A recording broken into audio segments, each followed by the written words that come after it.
You wanted the best. You've got the best podcast, the hottest podcast in the world. The Chris Voss Show, the preeminent podcast with guests so smart you may experience serious brain bleed. Get ready. Strap yourself in. Keep your hands, arms, and legs inside the vehicle at all times, because you're about to go on a monster education roller coaster with your brain. Now, here's your host, Chris Voss.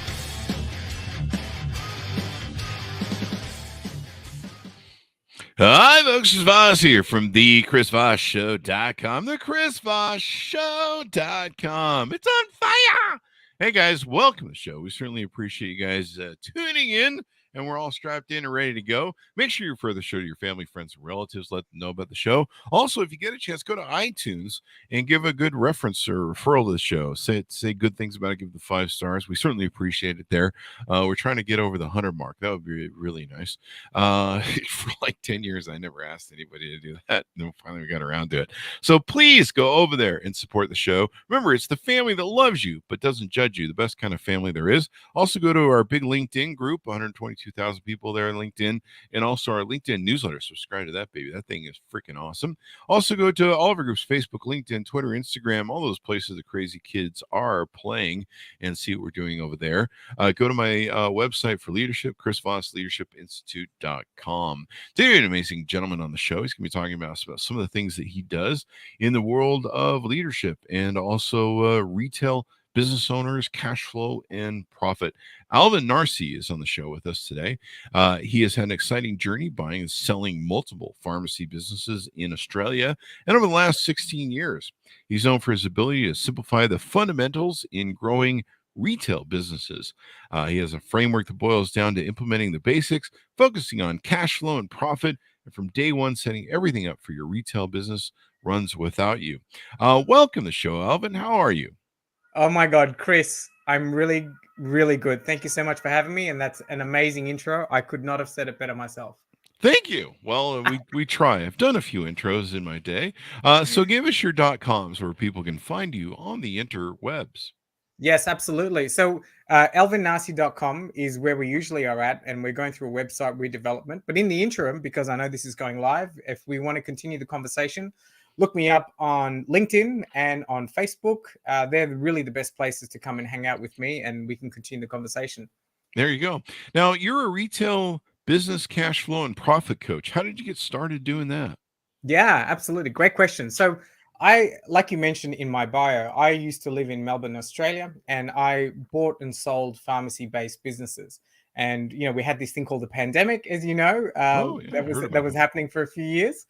And, midway through the pandemic in Melbourne had the worst lockdowns, I think, around the world. So we were really constrained in what we could do. You couldn't leave home for, within a couple of kilometer radius at one stage. It was just really, really not fun at all. So my wife and I decided to really pack up and leave the joint. So I sold my business. I sold my pharmacy business. She quit her job, and we made the plans to move to Germany. But at that time, I was working with an awesome business coach, Glenn. And, Glenn was asking me, so Alvin, what are you going to do when you get to Germany? And I was like, I have no idea.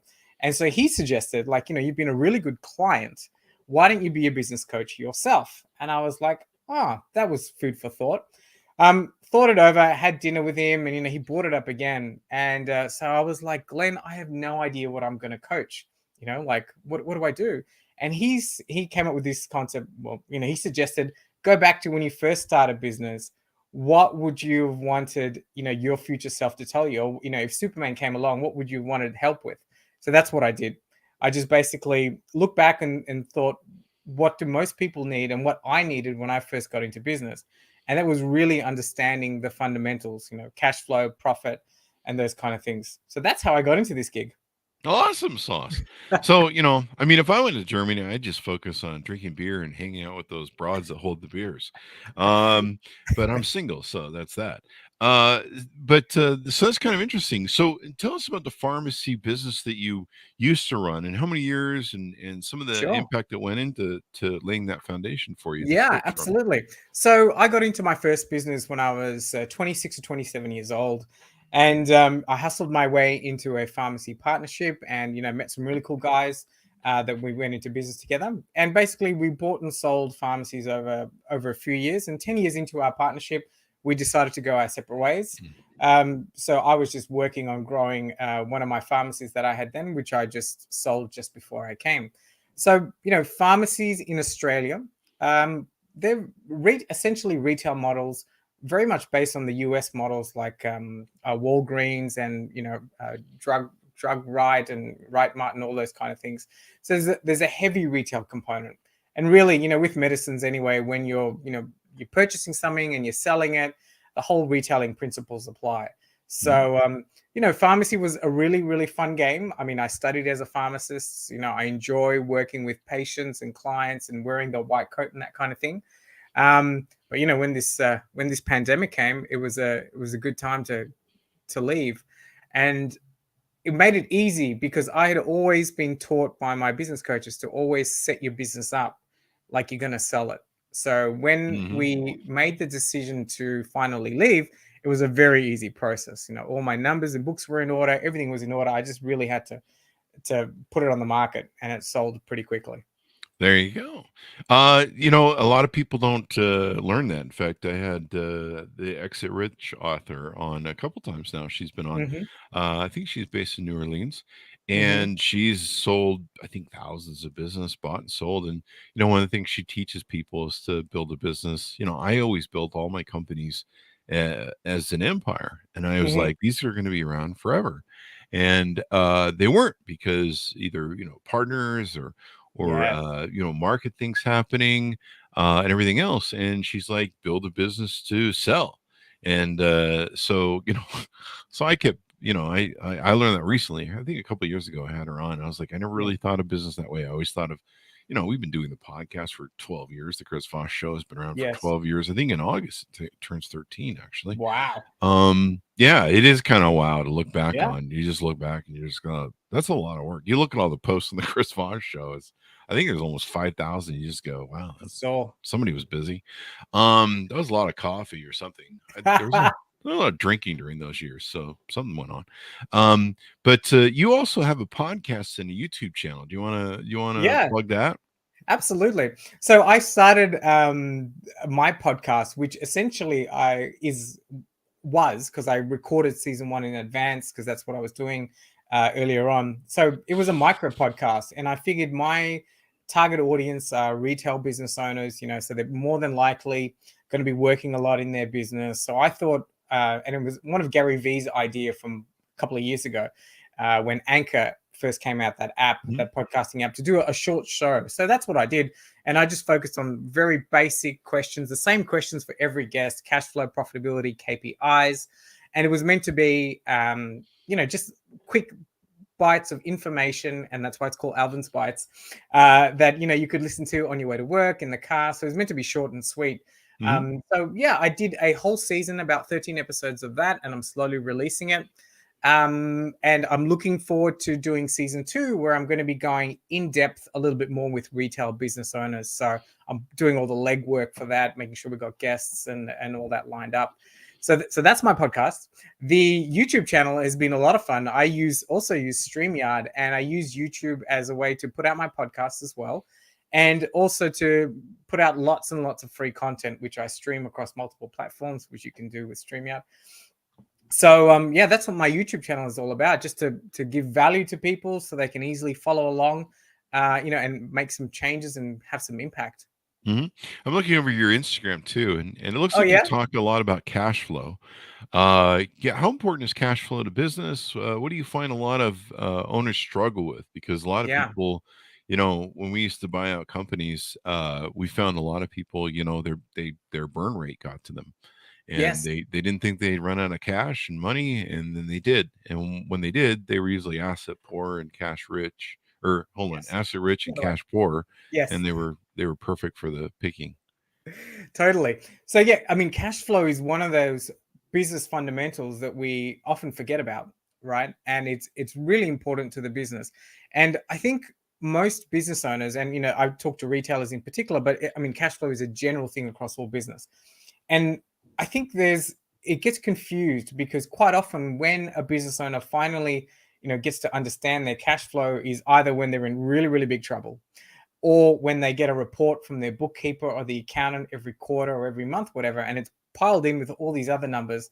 And it's really hard to understand. I know that's what happened to me when I first got into business. I'm like, what do I do with all these numbers? Mhm. But so I think it's really important that as a business owner that we start to track our cash flow. And I think what I recommend is we keep it really, really simple and just understand the flow of cash through our business. And once we start tracking it, then we can start to forecast it, which is almost like wearing X-ray glasses, right? Because once you've recorded a good set of data, and I usually recommend we record for 12 weeks, and then we can start to forecast out with pretty good accuracy, because you can start to see the ebbs and flows in your business. But that's just one of the key things that I get my clients, and I recommend all business owners do themselves initially, is to really start to track their cash flow, keep it really, really simple. Use something like Google Sheets or Excel. I know a lot of us use QuickBooks or Xero, and that's great. But I think, you can get lost in the analysis with all those numbers that the software can push out for you. So that's why I like to keep it really, really simple. And Yeah. Mm, Most of my businesses I started with cash, with no debt, great. and just lots of sweat equity in the beginning, Yes. and then usually our businesses will constantly refund or fund each other, and then in starting them, and then growing from there, and then turning profitable really quick because we didn't have to Awesome. service any debt. But the real key was understanding, like you say, the cash flow, and then how much cash I'd have on hand to reinvest in something or start a new project, or reinvest in maybe expanding our things like buying dialers or buying phone systems, or expanding to a new office, and being able to anticipate those and then be able to get a return out of those investments as we Absolutely. went. So Absolutely. it was quite complex, but it was kind of easy for me because I have ability to track stuff in my brain that's a bit Yeah, it's a bit nice. Rain Man. That's a Uh, rare talent indeed. yeah, I used to be able to walk around my office all month, and then at the end of the month, kind of know where I was on my books and how many sales we Nice. had and everything, just by keeping track of it. I have a insane brain, according to the psychologist, or at least I used Nice. to. I think it's gotten old and broken down at this point, but it used to be pretty ADHD. Which was pretty insane when you own a lot of companies. Talk to us about what KPIs are for those people who Yeah. aren't familiar with that term. Absolutely. So KPIs are also known as key performance indicators. So Mm, basically, when you have your business, you want to have a set of key performance indicators that you track and measure. And the easiest way to think about this is these are like dials and levers in your business that if you start to pull and manipulate them and turn them, you can actually drive your business forward in terms of cash flow and profitability. So I think it's, most business owners are on two ends of the spectrum. They either don't know what KPIs are and have nothing to do with them, or you got the other set of business owners who have too many KPIs, and then all of a sudden you have this analysis paralysis. And mm, I really believe, depending on your business, we need to find a good number, and I think that number falls anywhere between 6 to 10. Ultimately, all your KPIs, you want to be able to spot trends and make some meaningful decisions from them, and have it be presented to you in a way, in a very simple way, that you can actively look at it on a weekly basis and make some decisions. So I just recommend we use a simple, like a dashboard on a piece of paper, and we fill it out. Just keep it really old school. We can go technical later on down the track, but that's what KPIs are. Just picking some metrics in your business that we can start to work on, manipulate, and then start to compare and measure over a period of time. Really, yes. yeah, One of the important things one of the important things that people need to realize, and I talked about this in my book, if your business isn't always growing, like month after month, if you're not seeing that thing go up, you might have an anomaly in a month. But normally, if you're not going up, a business that isn't growing is dying. yes, And a lot of people, that's the one thing I learned very early on, and so I would watch it like a hawk. I constantly had to see growth of revenue. Big corporations run that way too. I mean, you've got to constantly be growing the company. If not, they go find a new CEO. exactly Um, right. you gotta be, revenue's got to go up, keep going up, and Yeah, And so you got to keep finding ways to make that thing go up. But yeah, if you're starting to spin out, a lot of entrepreneurs that I've seen that have failed, their income is going down every month and they're not monitoring it, or they're just kind of, well, I'm having a bad month or I'm having a bad 2 months. But no, man, once that thing starts, sometimes you can really get caught in a downward spiral that you can't climb out of. Absolutely. Yeah. And if you don't know what's causing the spiral because you've had no way of measuring it or understanding what's going in your business, then it makes it really, really difficult to claw back out, right? Because you're not paying attention. It's you gotta have You're your not eye paying on the attention, ball. nor do you have a system for paying attention either, which is Yeah. equally as bad. A graph is good, at the very least. Yeah. So what are some other things you find that when people call you up to have you coach them? Yeah. What are some other things that you find that they're struggling with, that are their common struggles that people are trying to do, either starting a business or running one? Absolutely. Yeah. So I think, when people come to me, they're usually in a spot of bother, right? They're either running out of cash or they haven't got much profitability. And so one of the common things I see is that a lot of people are overcomplicating the way they run their business. And that's mainly, I think, they're running around from marketing strategy to marketing strategy without really giving time to these particular strategies to work. So everyone's running around like a headless chicken. And I think that's partly because we have a look at what some of our other business cousins in the startup world are doing. And when we've got a smaller, especially retailer type business, it's a totally different game that we need to play. We don't have unlimited funding that's going to be pumping into us. So I think that's one of the biggest mistakes. I think the other biggest mistake I see is, because I work with small to medium sized businesses, is the business owner sort of doesn't have a vision for their life, and what they want out of life. And I think that's really important because, the way I get my clients to look at it is, we've got to look at this business as a vehicle to provide what we want out of life. And once you have a mission and a vision and you kind of understand what drives you forward, it makes it really easy for me to get you to do all the hard work and make you do all the hard work in the business in setting it up so that, it runs without us, that we're setting up these KPIs, that we're really working towards profitability. And the last thing, just to bring back on the point you made before with your previous guest, is, I think a lot of, we always should be trying to set our business up like we're going to sell it. And even though we may not sell it for a little while or forever in some cases, but the mere process of thinking like that, because when you start to set your business up that you're always going to sell it. So there's a couple of main things that are involved there. You're optimizing your business to make maximum profit, because in most industries, the sale price of the business is a multiple of your net profit. So once you start working towards having high profitability, in order to do that, all these other things need to happen as well. You need to implement systems. You need to be really tight in your management. All these other beautiful things need to happen in your business. So these are the common mistakes I see. And, like Michael Gerber said, these are common mistakes a technician makes, Yeah. It's people just, they think, I remember when I said I was going to start a business, I'm like, you go start a business, eh? I had studied a lot from Harvard Business Review. I'd been taking courses with Harvard Business Review, planning to run a business. So I did have my stuff, but there's a lot of stuff that I don't teach it. Sometimes it's really basic, like cash flow and stuff. I mean, early on in my business, I argued with my business partner. We were going into the courier business, the local courier business, and he had been he worked at a big blood lab company, and we were going to use his internal connections to start the company and get our first big client. And they were having a problem with their delivery services, so we were going to fix that need. And I had found a delivery service that would bill every 2 weeks instead of every month. And we were starting it with just pennies and dollars and sweat equity and just the shirts off our back. So we didn't have a lot of cash. And I knew that cash flow was important from other businesses I started earlier. And he, most all the other courier companies that were in the marketplace billed monthly. And I'm like, these guys bill biweekly. We should also do biweekly because we need the cash. Exactly. And he didn't understand the problem with cash flow.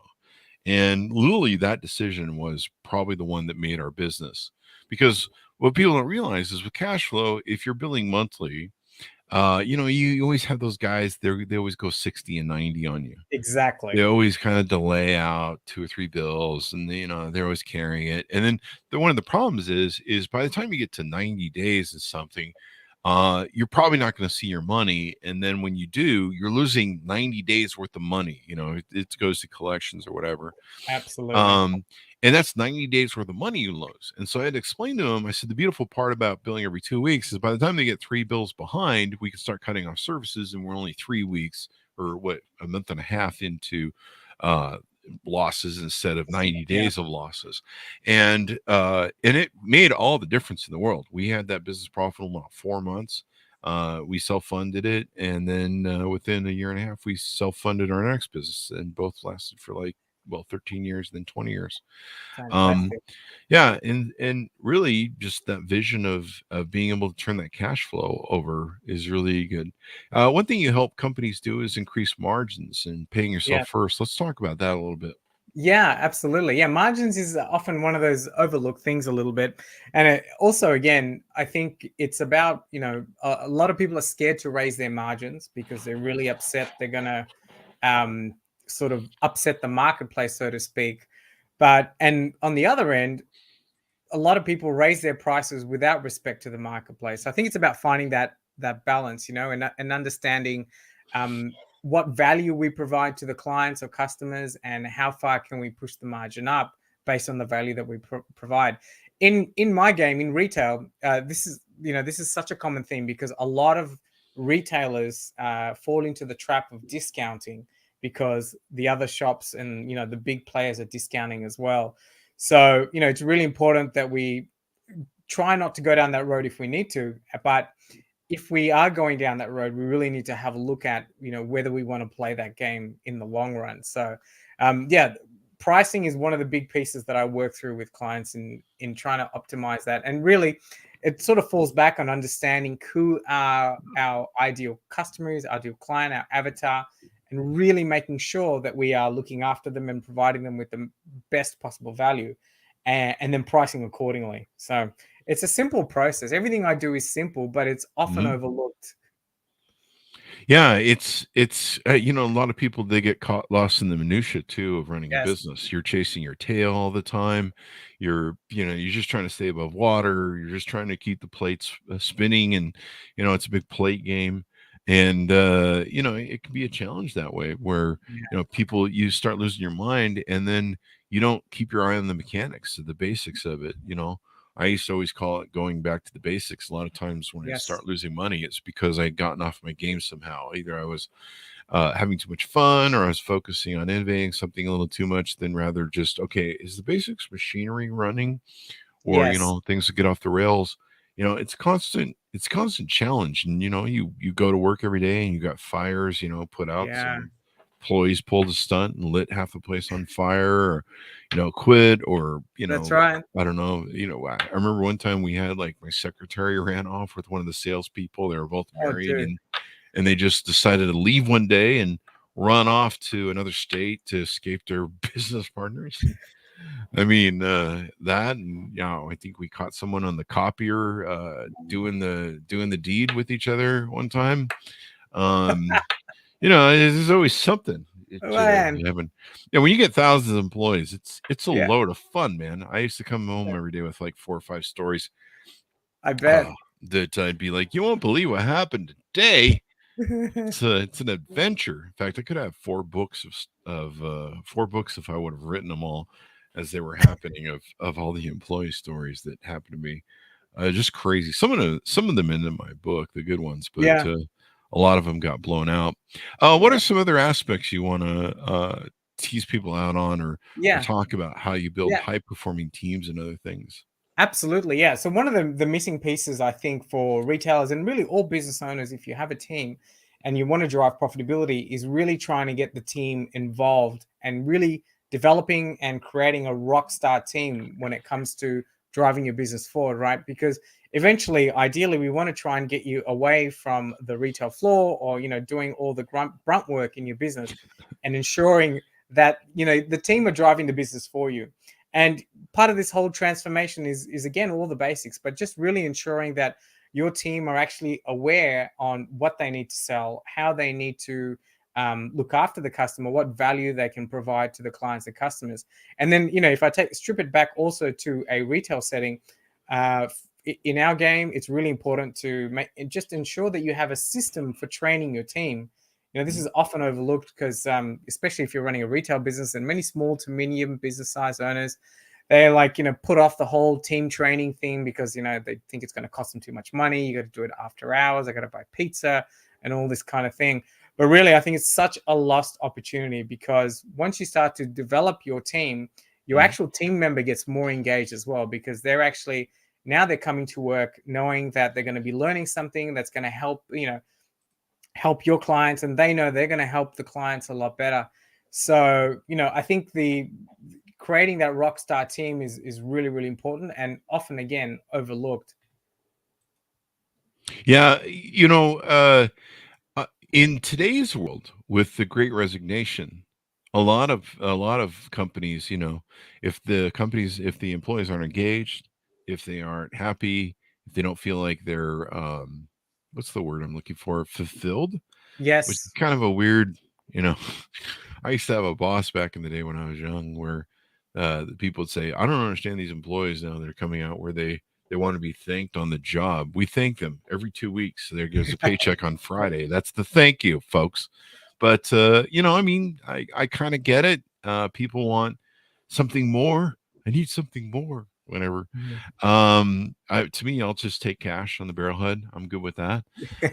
That's my thank you. I don't want a pat on the back. I really don't want a pat on the back. I don't want a pizza either. I just want cash. So that's how I roll. But some people, they want to feel fulfilled at what they do. And, it is funny. I used to have people come up to me and go, Chris, it's wonderful that you love what you do. I'm like, I don't love any of this. I'm just an investor in these companies, and I don't have a passion for mortgages. I don't have a passion for the courier business. I mean, I love them as my children, but I really didn't have I wasn't like, I want to do mortgages all day long. I rather would have been, I don't know, raising huskies, or I don't know, doing nothing. Actually, I don't know. I don't understand these people that get millions of dollars and they're just like, I'm going to keep working. I'm like, no, I want to go sitting on the beach somewhere and drinking Mai Tais and just go. But you're right. Employees have to be fulfilled now. I mean, do you see companies having to work harder to make people feel fulfilled and make people stay on board? Because absolutely, everyone's trading jobs now like it's going out of style. Yeah, especially now, right? Like, like you said, the Great Resignation, everybody's leaving, labor shortages are everywhere. Where are all these people going? I know, who knows what is everyone starting a business now? It's really, really difficult to gauge. If I look at our friends in the restaurant industry as well, they're doing it really, really tough as well.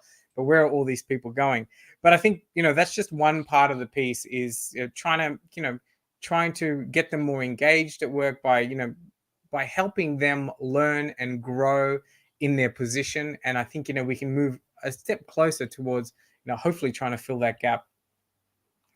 Yeah, it's something that's I don't know, and it's just so crazy. Of course, now we've got layoffs in Silicon Valley, and I don't know how things are in Germany or in the EU, but here in America, we're starting to see the tides changing. With we're entering a recession. I believe we haven't got the second quarter report on this recession, but I'm sure we're in a recession right now. We're seeing prices starting to come down. A lot of things, correction of real estate, and gas prices are coming back down. People are starting to button up the purse strings.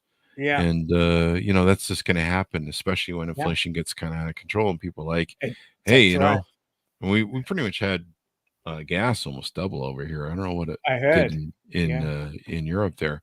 But you guys are living off that those straws from Russia. So that's a issue you guys have. For all they're going to cut that off one of these.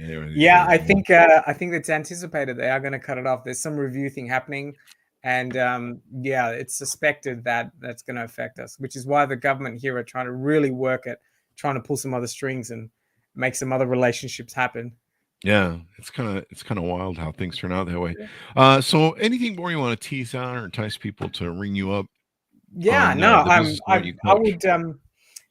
I mean, if you want to continue the conversation, I'm happy to do a cash flow workshop or an analysis with whoever sends me a message on LinkedIn or Facebook, and we can just do a little strategy session. If you're in a bit of a cash flow crunch, we can just work through it for about 15 minutes. So yeah, there you go. Happy to help. There you go. I mean, you can help everybody that's running a business. I mean, right? Because the format is very simple when it comes to business. It really doesn't matter what the business is. It's really just, it's about revenue, profit, cash and flow, some of the basic functionalities of it. Anything more you want to touch on before we go? No, man, this is good. Fantastic. Awesome sauce. Well, it's been wonderful to have you on, Alvin. We certainly appreciate it. Thank you very much for having me. I had a great time. A lot of fun. There you go. And give us your .coms or wherever you want people to find you on the interwebs, the podcast, etc. Yeah, absolutely. So alvinnarsey.com is the website, which is undergoing a little bit of rework. In the interim, like I mentioned, you can find me on LinkedIn. Just look up Alvin Narsey, and on Facebook as well. My YouTube channel, if you just type my name into Google, everything will come up. So we're all over the place, and it's much easier that way. There you go. So thanks, Alvin, for coming on. Thanks, my audience, for tuning in. Be sure to go to goodreads.com/Chris Voss, youtube.com/Chris Voss, the Chris Voss Leadership Institute.com, and all of our groups on Facebook, LinkedIn, and everywhere. We're just everywhere. Just go find them. Thanks for tuning in. Be good to each other. Stay safe, and we'll see you guys next time.